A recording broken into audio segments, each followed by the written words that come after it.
Happy holidays, everybody. Thanks for coming. I'm Kim Bond Evans. I'm the chairperson of TechStreet Houston. And TechStreet Houston is a nonprofit organization, and we're focused on, our mission is cultivating smart communities. So we provide a platform for innovators and businesses to showcase their technologies and innovations, and thought leaders to share their bright ideas. And we also provide a platform for our citizenry to learn more about technology, because as innovators, and we push this information and technology out to our community, we have to make sure that our community is ready to absorb that information. And that is what TechStreet does. And this is a mini TechStreet, and we have a big event. Our next big event is going to be in 2015 in November. And at that event, we typically will, we will have an expo, we will have TED-like talks, panels, and showcase technology, a pitch competition, and we teach kids how to program games and the robots that clean up the oil spill and fun things like that. So let me just kind of move through the program. The first thing I want to do is just really give a thanks to our sponsors. We really appreciate their help, and also want to give a special thanks to our hosting sponsor, Rice Alliance. These are our supporting sponsors, and we really appreciate some of them are speaking. Michelle at Business Strategy, Brian with Energizing Health. So you'll see more from some of our supporting sponsors and our media sponsors with this economy and Houston Business Journal. And the last thing I want to say before we kind of move into more of the program is that we decided to do the healthcare edition because this is really becoming the epicenter Houston is, of healthcare innovation. And we just think that this is, we're starting to get more VC interests like Allegory, and you'll hear more from Thomas later. They opened up a business office here from Oregon. So we're starting to get a concentration of investors, and we already have a workforce here, and we certainly have the innovators. So it's just really bright for our community, and I just wanted to just talk about, and you will hear more about that. You'll hear panels today that will do TED-like talks like our first panel. You'll have panels really providing some questions and answers. But the main thing I want to say about our panelists today is that these are folks that are just really just generous in sharing their information and their learnings. And so I just went right into that. Some of them, not all of their information will be in your brochure, so you can find a full list of all the panelists and their bios at the TechStreet conference. And as I said about the panelists that you will hear from today, they just really, when they're asked what does it take, their response is generally all I got. So that's from people like that. So without further ado, I want to introduce our MC, Tracy Rummel from Brand Soup Company. Thanks, Tracy, for moderator, for MCing. MC, thank you very much, Kim. It's really great to be here. So just a little bit about me. A lot of familiar faces in the room, but some of you I've not met. But the Brand Soup Agency, I founded it many years ago now, and we're focused on technology companies and products. So it could be, it could be a Weatherford that we do some launch of some technology-related service or product. So we do a range of those things. So the first thing I want to do is, again, welcome, good morning. And I want to bring up one of our sponsors, and in the spirit, really, of community building and really pulling this community together, I want to bring up Comcast first. Paul Wright, he's the director of the local media development product, and he's focused on the Every Block product. And he's going to tell you a little bit about that today. It's a free service, and it's really pretty fantastic. Thanks. Come on up, Paul.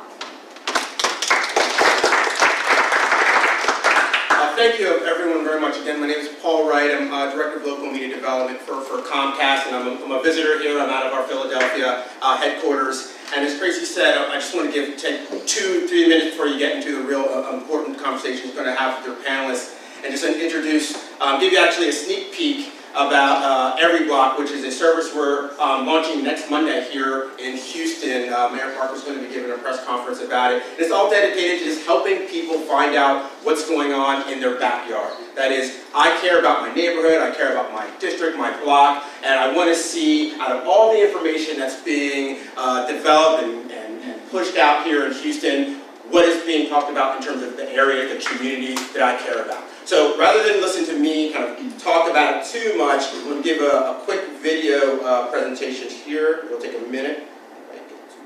I'm a PC person, I'm never a Mac person. So, I always have a little bit of trouble here. Oh, there we go. And there we go. Hello, neighbor. Welcome to Every Block, the place for all your neighborhood news and talk. Getting started couldn't be easier. Just create your free account. From there, choose what you want to hear about and where you want to hear it from. Our up-to-the-minute feeds give you information down to the block level. So not only can you keep tabs on the things that interest you, but you can learn things you didn't know existed. Depending on where you live, you can check out stuff like crime reports and business reviews. Or learn about restaurant inspections and which homes have gone on the market. And because no one knows your community like you and your neighbors, the more you share, the more you'll know. Every Block Conversations let you join current discussions or start your own. Plus, our events calendar keeps you in the know about what's happening around the neighborhoods you love. Every Block can also email updates. Think of it as your own personal newspaper, only better, because when your neighborhood is in the news finds you. So join in. Every Block is the place to let your voice be heard. And it's the perfect setting to hear from others who care about your neighborhood as much as you. For everything you want to know, every day, sign up for your free account. Every Block. Be a better neighbor. And for us, and so I love that video, but it's it's high level. So what does that really look like, and what does that mean? Just go back here. So again, sneak peek under the hood here. So Every Block really simply is just to find out, as it said, what's going on in my area of, in this case, Houston, and we start off with any type of location. So again, what are the locations that I care about? And in the spirit of community, as Tracy and Kim said, it's really about that, discovering what my community is talking about, what in this case about 500 different feeds around Houston that we're bringing in and then parsing out into different areas. So in the spirit of the health initiative here, go to the medical center area, so I can see everything from again, there's no one on here right now because it launches next week, but what are people talking about? What are the service requests, acting, crime reports about any given area? So if I wanted to see, what was being reported here in the medical center area, and again, I apologize, I'm not from Houston, so if I'm nowhere near the medical center area, don't yell at me.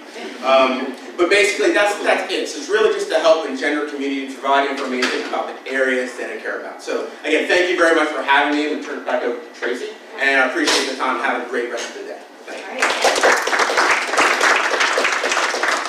These are fantastic resources, really. In your community, I'm in Heights. It's great to connect with your neighbors and see what's going on. So thanks for sharing that.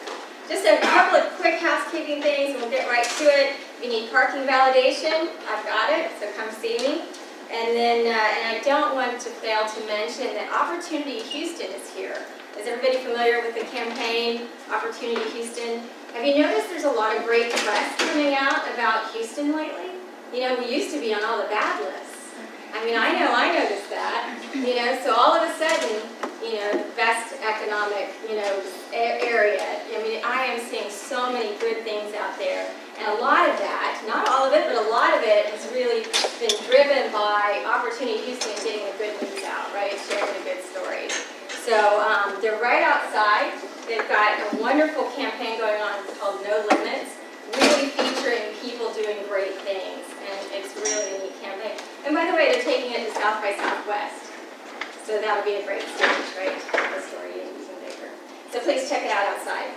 So let's jump right into it. So the first panel is going to be Digital Health, Impact, and Opportunity.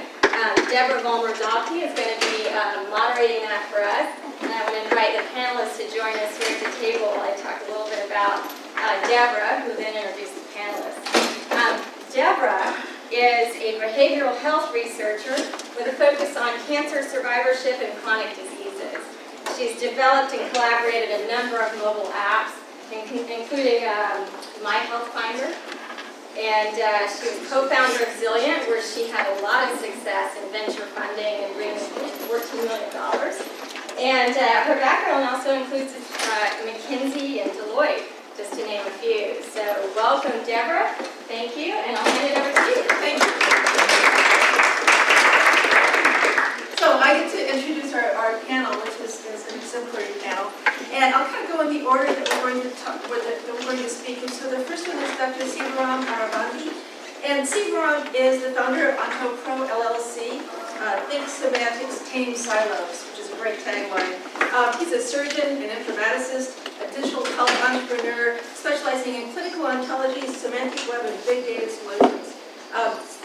Sivaram is a co-organizer at Health 2.0 here in Houston, and most recently was co-chair of the annual International Conference on Biomedical Oncology. I have a really hard time saying ontology because it was one of the questions on my dissertation challenge that I just...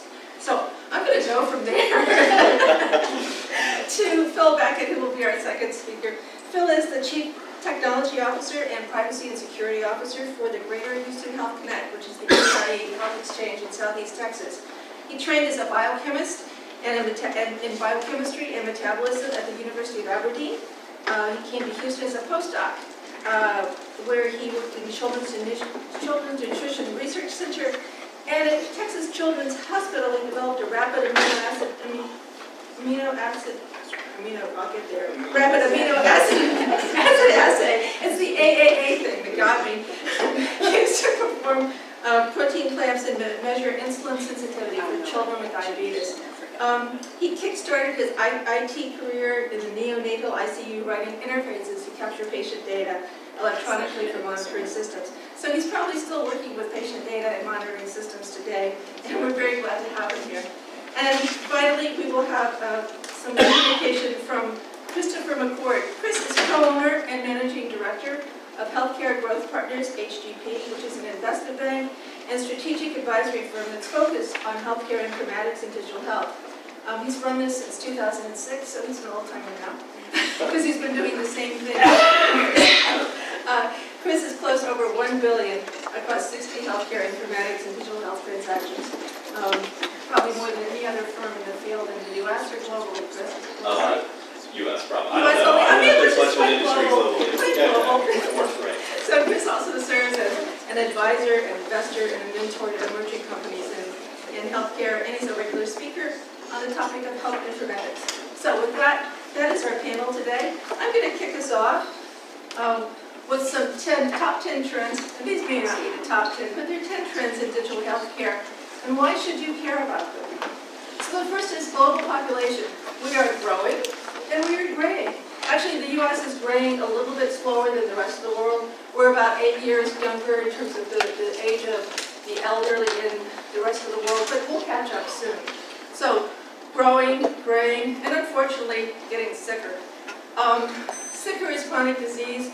860 million globally suffer from one or more chronic diseases, which is the cause of death, for 63% of all deaths, and it's 80% of healthcare costs. So our question today, for all of us, is knowing that we not only need, and I'm a public health professional, so I think globally in the U.S., so not only is the U.S., but the rest of the world is suffering from a shortage of healthcare professionals. The question for digital health or health tech is, how long will it take for technology to help solve this problem? Because we're probably not going to solve it with training more doctors, nurses, and community health workers. So when will digital health just be health? Our generation of children, the children born to us and our children, are probably going to be the last generation of children who die with the same set of genes that they were born with. Some of these children will be born with a different set of genes that their parents gave them. So the question is, when will digital health just be health? As a McKinsey consultant, a Deloitte consultant, we used to talk about computerizing business processes. And if you said that today, you'd kind of get a strange look. What does that mean? Well, my question for you is, how long will it take for digital health We'll stop talking about M-health, D-health, digital health. It will soon just be health. My guess is less than 5 years. We'll see.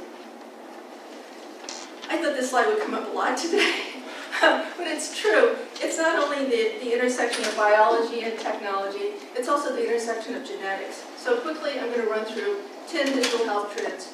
And the first is a new medical model. So the medical model has always been, well, the doctor takes care of you when you're sick. Today, it's prevent, predict, and promote.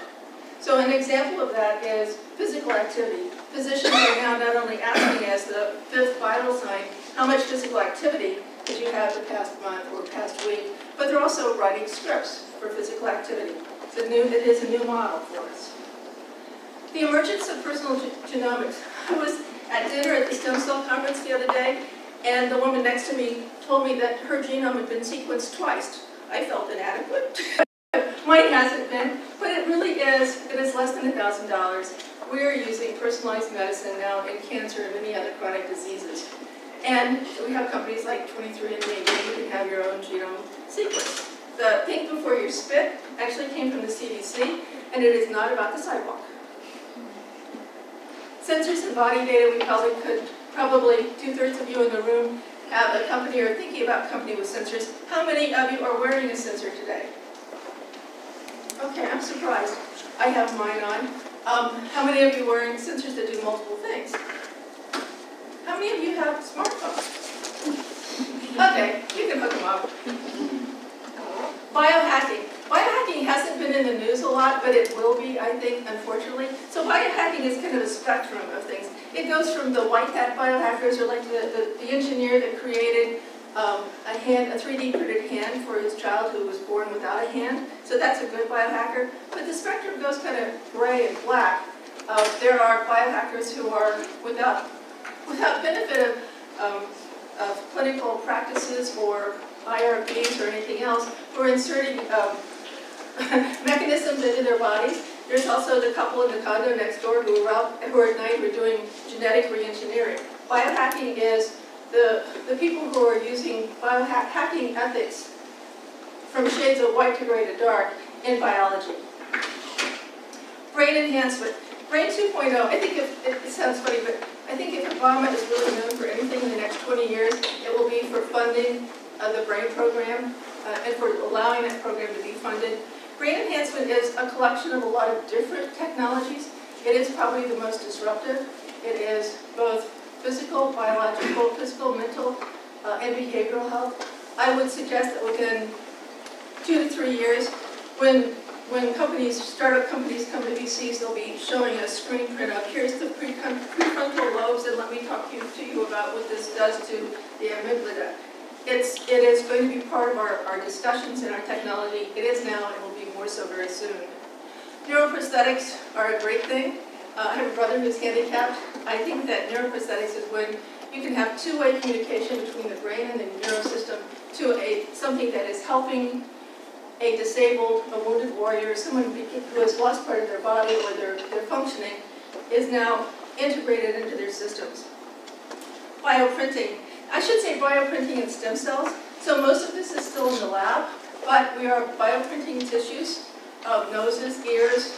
The most exciting thing is probably vascular tissue. So this is very, very soon to come mainstream. It's probably right on the edge right now with the FDA. BioBaby.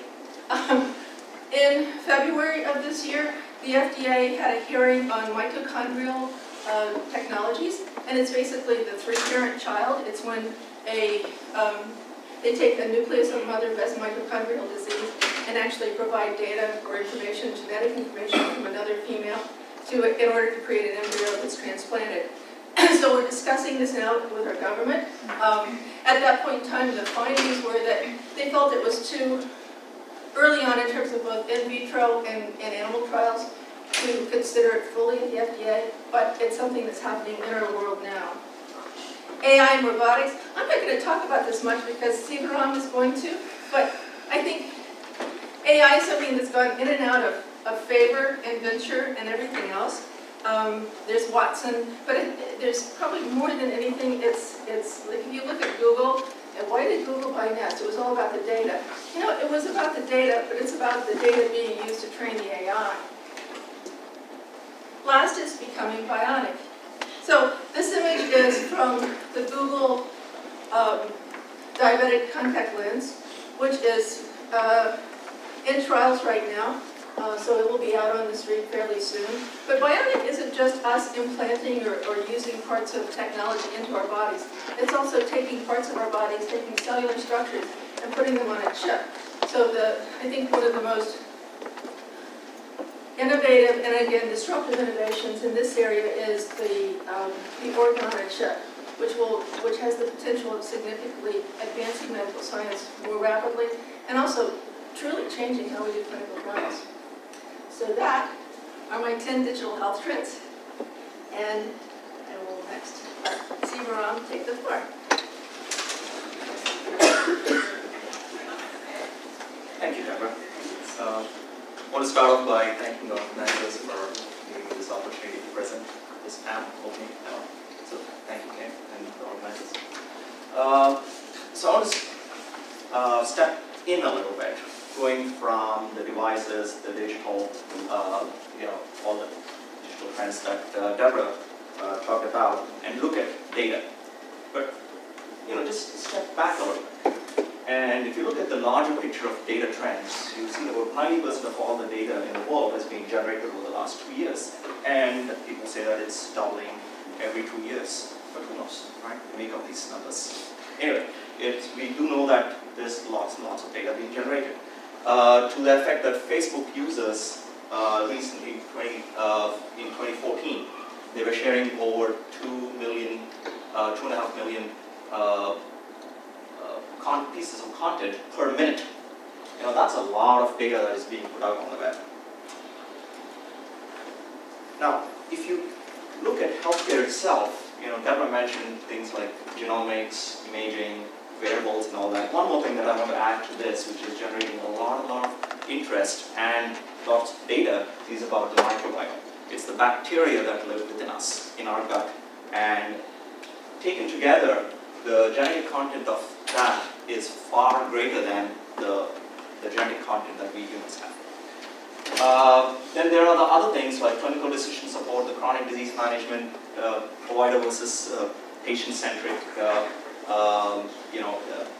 data, who needs to have the access, who needs to control, and all that. These are things that that we see around us in the news articles and research reports and all that. Now, down in the bottom half are some of the technologies or the approaches and frameworks that underpin these kind of new developments. Things like mHealth.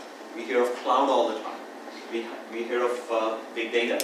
And some of the frameworks that are making this all possible are things like natural language processing of content, narrative content, things like machine learning, deep learning, and who is not going to find in what's. But the thing that kind of captures our imagination, or in short, I think summarizes all this is big data. So we are not mistaken if we want to say that we are in an era of data-driven healthcare. I think we are all aware of that, and this I think is one of the biggest changes that has happened in 2014 and 2013. You can't really put it in 1 year, but this is I think one of the biggest changes that has happened. So people are looking beyond this, right? People are looking beyond treating data as something that is within a hospital or within a that is being generated at the patient level. They're looking at the next evolution of it, which is in terms of a public utility. Right? We're not talking about the internet as a public utility, which the government is looking at classifying it as a utility now. But this is about healthcare data as a public utility, where providers, payers, public health agencies, consumers can tap into it to get the information. They can feed information into it. So one day it's going to be ubiquitous, but not right now. It's one of the things that's going to happen. And then this happened, Ebola, right? We have the best healthcare system in the world. We have the technologies, machine learning, deep learning, IBM Watson, and everything. Yet, when our first case of Ebola happened, we sent the patient home. Over the next few days, this happened in Dallas recently, and over the next few days after that happened, they blamed the EMR, they blamed the clinical staff, they blamed the processes and everything. It just shows us that, despite having the best technologies and all that stuff, we are still very far away from reaching that point of, where we can do things, we can trust everything. But, we have hope. We have some new tools. New tools like IBM Watson. 2011, I think it was, when IBM's Watson won the Jeopardy challenge, and it caught the imagination of the entire world. And the next thing that happened was they were looking at healthcare as the area where Watson could be used. Hospitals around the country, including Cleveland Clinic, Sloan Kettering, MD Anderson, etc., started partnering with IBM to put Watson into the clinic. And we saw these kind of headlines. IBM Watson, is fighting cancer. It's going to be it's going to put, it's going to come up with diagnosis much better than physicians can. But then if you look beyond these headlines, right, if you actually read, going through these articles and look at them, what are they telling? They tell us that they will begin teaching. And they're still discussing the terms of the partnership. And the press has already declared it as a success, even before it even entered any hospital. 2014, Wall Street Journal publishes an article that says IBM is struggling to turn Watson into a big business. One of its executives talks about its partnership with MD Anderson and says that in early 2013, this was they were having issues, big issues, right? And they were having more trouble in solving real life problems than they were faced in Jeopardy. Now, since then, things have changed for the better, and MD Anderson has recently come out with a diagnostic tool. So things are moving along. But why we jump to these conclusions? We take some technology, we get excited about it, and we declare it success before we even put it out. Rock Health had a recent report where they presented this kind of trend, right? In 2000, when the human genome was sequenced, right, the politicians declared that this will revolutionize the diagnosis, prevention, and treatment of most, if not all, human diseases. Right? We were all excited. All kinds of predictions were made that in 10 years we will have personalized medicine. We'll have medications which would drugs which could treat every single disease and things like that. Now, 15 years later, it is very clear that we are very, very far away from that. Medicine is far more difficult than that simplistic view. Yet, we have some very important people in the investor community, like Khosla, who declare this, who make these kinds of declarations. If I wanted to be a doctor today, I would go to med school and not to medical school. Right? There's a huge disconnect between what is happening, what the data is telling us, what our experiences are telling us, and then we come with these kind of predictions or declarations. And this was summarized recently by Daniel Sivaram, and he said, the mistake that we do is we trust computers, we trust algorithms implicitly, because we think of them as being very objective. But we forget that these are being developed by humans and with all their flaws. And that is a big problem that we have. And with our difficulty in having the resources and as a funding for human beings to do all the things that they need to do, administrative overhead and all this comes into play, we tend to trust machines more and more to take on these things. Now, is this a hype? Are we in a hype because of this? Now I know Chris is going to talk about a little bit more about this later in his talk. But this is a graph that Gartner develops every year, and this is the one from 2012, not even 2014. 2012, they were showing big data on the going up there, on the upswing. 2014, and if you look at the light blue dot there, it says in 2 to 5 years' time, it's expected to reach the peak, and then it's the down. So are we there yet? I don't know. Despite all these challenges that we're facing, I truly believe that we are in an era of opportunities. We have more data than ever before. We have vastly superior tools than we ever had before, and lots of challenges for us to solve. But we all need to respect history. We need to remember that we've been there before. There was the AI winter of the 70s and the 80s. In fact, there were 2 winters, and also the internet bubble. We all need to remember that, right? That this is harder than it looks. Developers and people involved in products and developing products need to remember that under-promising and over-delivering is a very useful way to do business. Investors need to invest very prudently. They need to look carefully with where they put their money in. And for all of sake, I hope that we have a soft landing, in a sense that we don't have a bubble that bursts and then all funding into this area is completely gone. So I want to leave you with this, and I turn it over to Phil. All right, thanks. Thank you.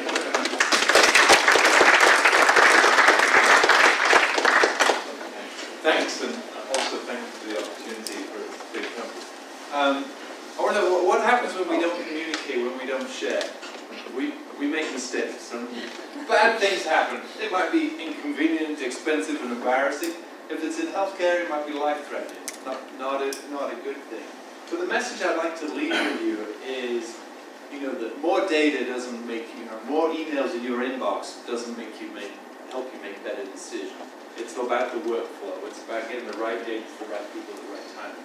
The Institute of Medicine last century published a report on about how many people die from medical errors in hospitals.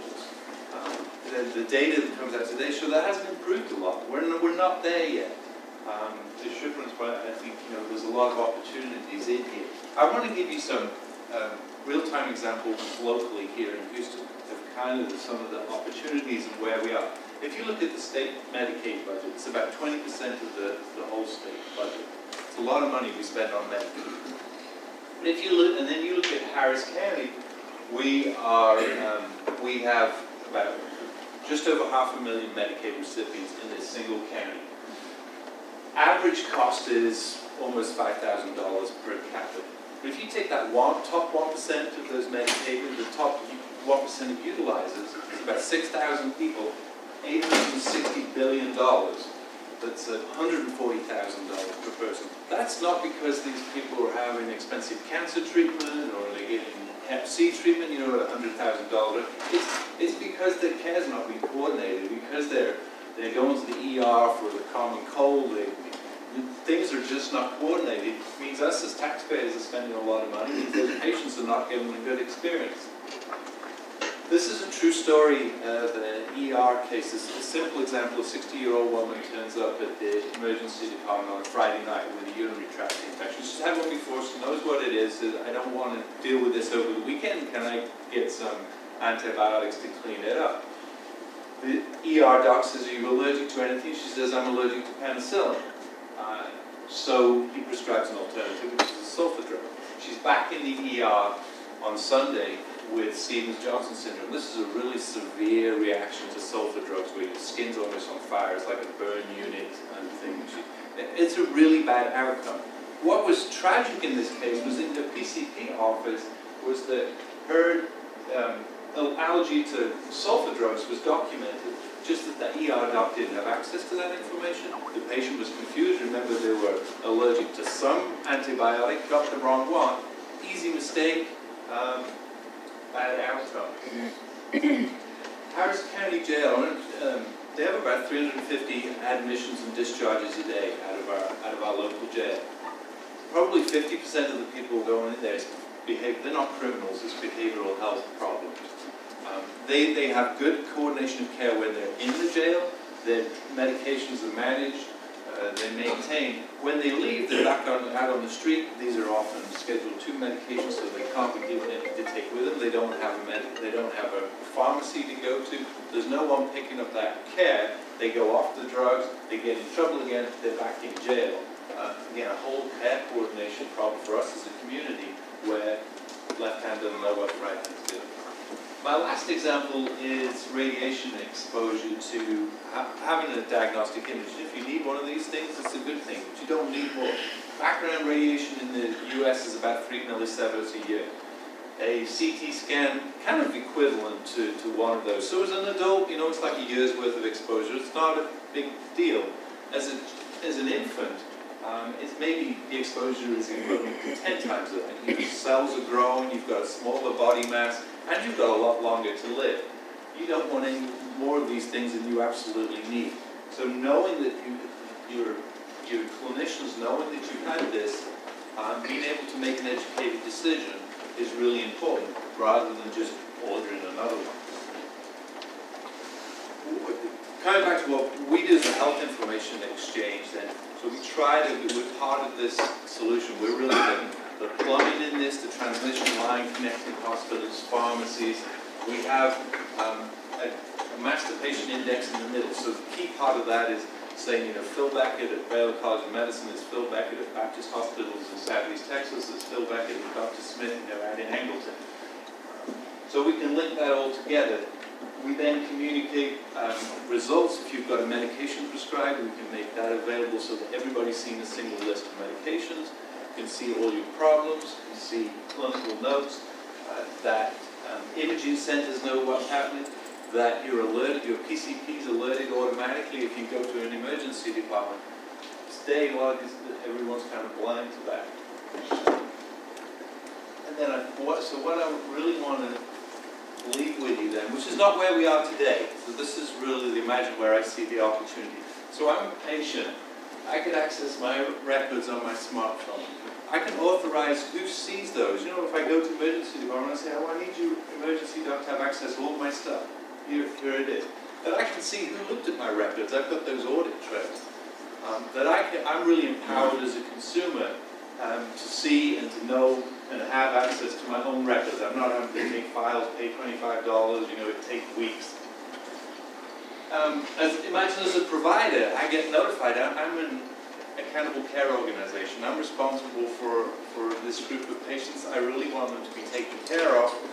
I want to know what's happened to them. Today, again, I'm blind. If they're in New York and they go to an emergency department, there's no way for me to know unless I can get notified. Or the health information exchange, or that network, those transmission lines can do that. I talked about the ACO example as well. And also on the provider, I think coming back to the intelligence, just bombarding me with data is not helpful. If I'm a cardiologist, there's some specific enzymes, EKG, vital signs that I want to see. If I'm an orthopedic surgeon, I'm not interested in that stuff. I don't want to know when your last colonoscopy was. That's not what I deal with. So really being able to bring intelligent data to the right person at the right time is critical. As an employer, and a lot of employers here in Houston, in this region, are self-insuring, they're paying for their employees' insurance. Knowing that they're well or that they're doing the best to take care of themselves lowers the premium, lowers the risk. It's really important. Knowing that your employees can access and manage their health records. It's critical. Thank you.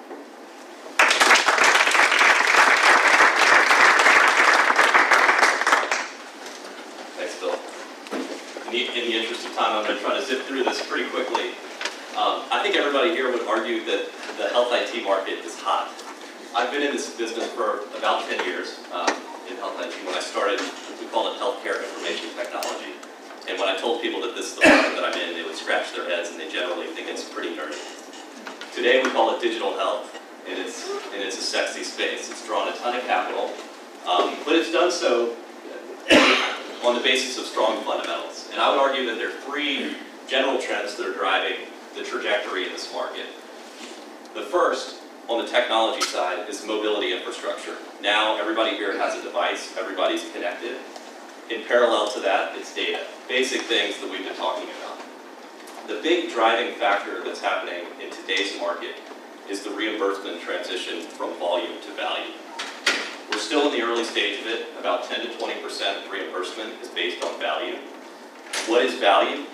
Value is really the optimization between quality and cost. Right now, capturing those two measures in healthcare has basically been impossible. Lots of companies aim to do it. Light has come out, with a big splash, but we're still pretty far from achieving that end. And so there's been a ton of capital coming in to solve some of those fundamental problems. In 2009, there was about $1 billion, under $1 billion of investment in health IT. This year, we're projecting over $7 billion of money coming into the space. It's a boatload of cash for a market that's traditionally been very, very challenging. So recently, one thing that our company did is we sent a survey out to about 400 different companies within health IT or adjacent to health IT and asked them a few questions. So for my series here, I'm going to share some of those findings. The first question is, do you think health IT is in a bubble? And we define not being a bubble in a bubble as being in a prolonged period of growth that supports current investment activity. A bubble would imply that the capital that's coming in, folks are generally going to lose their shirts. The data was mixed, but I think what's interesting is the argument was made that we're not in a bubble. The majority of respondents were really unsure. I think the fundamentals are viewed to be very strong, but I think there's a history in this market that shows that adoption is slow, workflows are hard to change, behavior is hard to change, and incentives are still generally pointing in the wrong direction toward payment. Like I said, only 10 to 20% of payment is based on value. So, although folks were mixed on whether or not we're in a bubble, 90% of the companies that we spoke with aimed to make an acquisition in 2015 in health informatics or digital health. So capital is going to continue to flood into this market.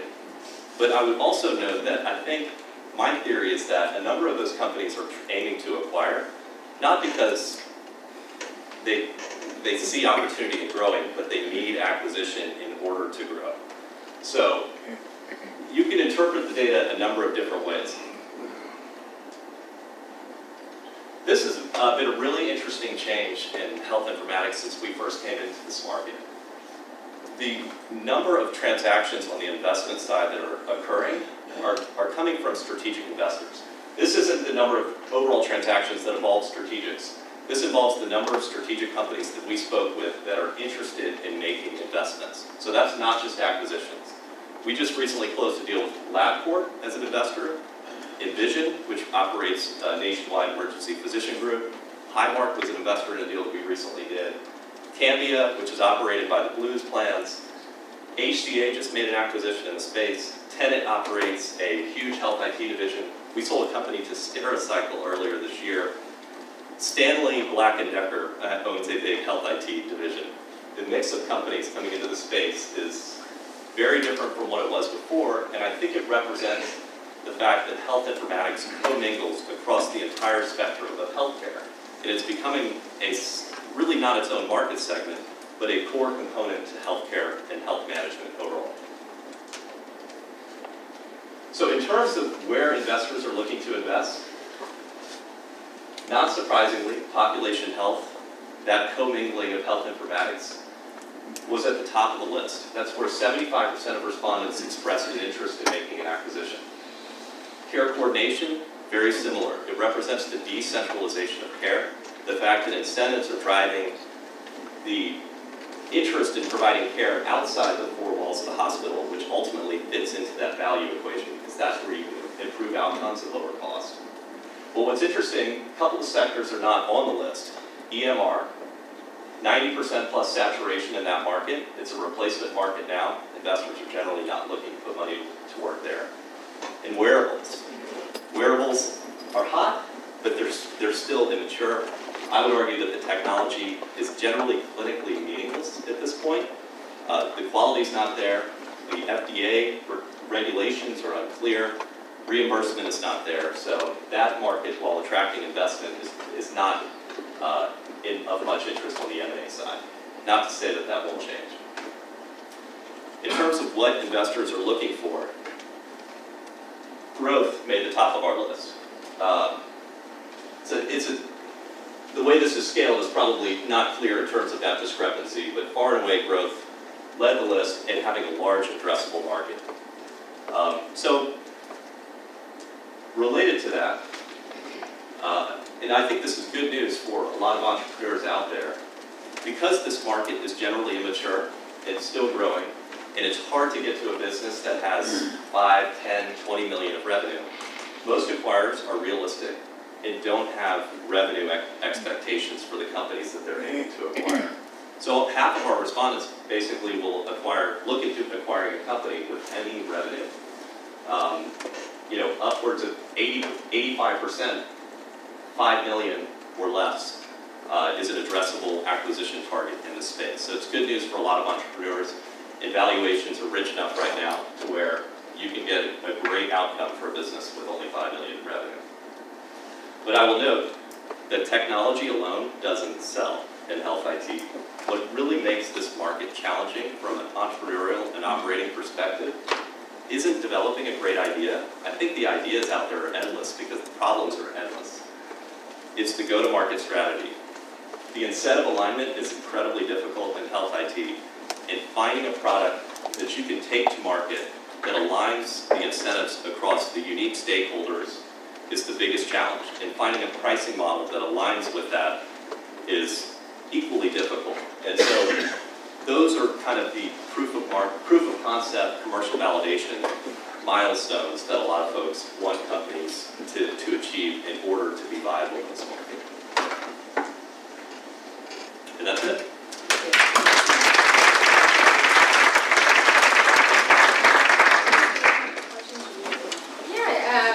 Just a couple questions, I think, before we move on to the next panel. We don't have a lot of time, but maybe 2 or 3 questions. 2 or 3 questions from the audience? You talked about decentralization of healthcare. I would argue that we have greater centralization of healthcare. Either we're going to a centralized healthcare system with independent practice going out of business, and centralization of healthcare through the federal government. Because, the IRS is going to be sharing data with 35 federal agencies. They're going to be having a lot of healthcare data. So how does that affect strategy? Because it would seem to me that unless you address the issue of federal reimbursement and governmental impact on overall healthcare delivery. Yeah, I think when I think about decentralization, so I've read that today we will not see more hospitals in the U.S. than we have today. Right. We're seeing a few more hospitals built here in Houston. We have a rapidly growing population, but we're kind of a different story.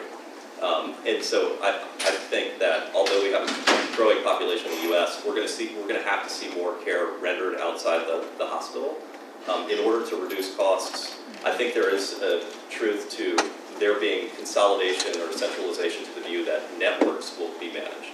But those networks will go across the care spectrum from home care. Maybe there's a hospital visit in the middle there, but it's going to be short, it's going to be targeted and minimized, and then post-acute care thereafter. But the goal really being that you're looking across a broader care continuum than you have been today. You discussed avenue to market, and you discussed being able to actually deploy a product. It was one of the last comments that you mentioned for your core audience, or what you hope to be as your core audience. And you discussed that you have targeted value, and that seems to be one of the most difficult things that entrepreneurs in this space are facing. Can you elaborate a little bit more on that? Like, were you referring to, say, for instance, I deploy a data management product into some medical space, say a hospital or a physician's office, and that it covers a breadth of work